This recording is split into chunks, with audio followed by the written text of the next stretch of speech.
Hello, this is going to be a quick review of the Salter Disc Electronic Scale. I'm going to go over the things that I've liked and not liked over the period of using this. So without further ado, let's get cracking at it. First things first, once you get out of the box, make sure to take out a slip here, or there's like a seal to activate the battery. Once you've done that, you can go through, well, it has three options. It comes with grams, it comes with ounces, and it also comes with millimeters. And what that's useful for, I'm going to get to in a couple of minutes and show you how it's useful for us people who like to coffee brew our things onto the scale. So without further ado, so we're going to have a test. I've got some things here, I'm going to test it out. I want to see what it's like putting things up on here. It does go up to 5 kilograms or 11 pounds, like I said, so there's no worries about heavy items like this. All you have to do is click it and it will go back down to 0. As you saw just then, that's one of the things I don't like. It's a bit laggy, as in it takes a while for it to respond. So just for you to all see that again. So see, I've clicked it and it goes back down to 0. So there's a couple of seconds of delay, which I don't really like, but not too much to be fussy about. So just going to put it back down to 0. And now we're going to test out for the first time what it's like in the milliliter department. So I've got here with me a scale, a measuring unit, which I can see. I'm going to want to fill up to 200 milliliters and see if that is going to be the same as the ones on the scale or not. So it is just over, you'd say, of 200. So let's see what it is here. Oh wow, yeah. So 238. Just to make sure, I want to get it really accurate and see if it is really accurate. So let's put this back down and check what this is like. So it's around the 200 mark, as you can see there. And that is coming up as 219. Maybe I'm a few more millimeters. So it's more or less accurate just by a couple of milliliters, which is not too bad, to be honest.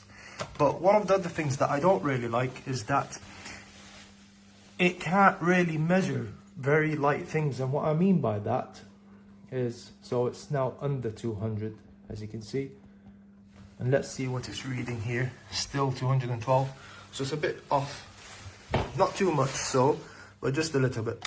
So let's just put this back down to 0. See the delay again. Change it to grams. And now we'll take some coffee.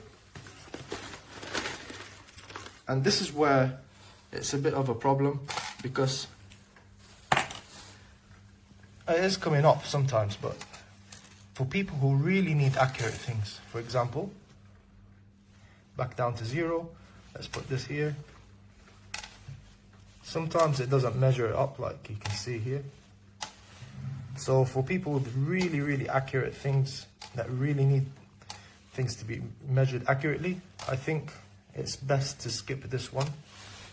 Because this is a kitchen scale. It's not like you're measuring small doses of medicine or what have you. So as you can see, it was just saying a couple of minutes ago, it was 1 gram. But now I've got everything on, and now it's saying 0. So I think it just responds to a big shock like that. That's what you need to do. But when it comes to things like, for instance, I've got a date here, and it will measure this. But as you could just see, it was -2 or something. I don't know why it does that sometimes. Yeah, but not, as I said, not a very big deal. So for things within this size, I would say it's all right. But when you're coming down to really minute little things like that, and if you really need to measure your micro doses, I wouldn't recommend it. Another thing that I don't really like, or I don't appreciate, other than the lag, is that this battery compartment is screwed on. That is unnecessary. Like, why would you need to screw that down? How can I get access to that? So I don't know what's going to happen. I'm going to have to figure out take it to a watchsmith or something like that. But yeah, that is absolutely unnecessary to have that screw in there. Yeah, so overall, I would say I'm satisfied with this. The only downside is that I would say it's a bit laggy. It's not really meant for really light things, if you measure in minute, and that battery compartment. Other than that, I would say it's a perfect scale. If you wanted something with a backlight, this doesn't have one, but I'm not bothered with that. But yeah, that's the overall of the Salter Disc Electronics Scale. Hope this review was helpful. Thank you very much for watching. This is a nice looking scale, but I don't like it because it's very unstable. If you push at the front, you can see that the scale doesn't sit flat. It's better at the back, but at the front it doesn't sit flat on the table.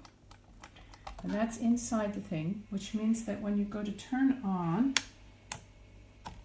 the button feels very cheap, by the way, and so does the unit button, feels very cheap. But when you push on it, when you push on the button, you can see that it affects the weight.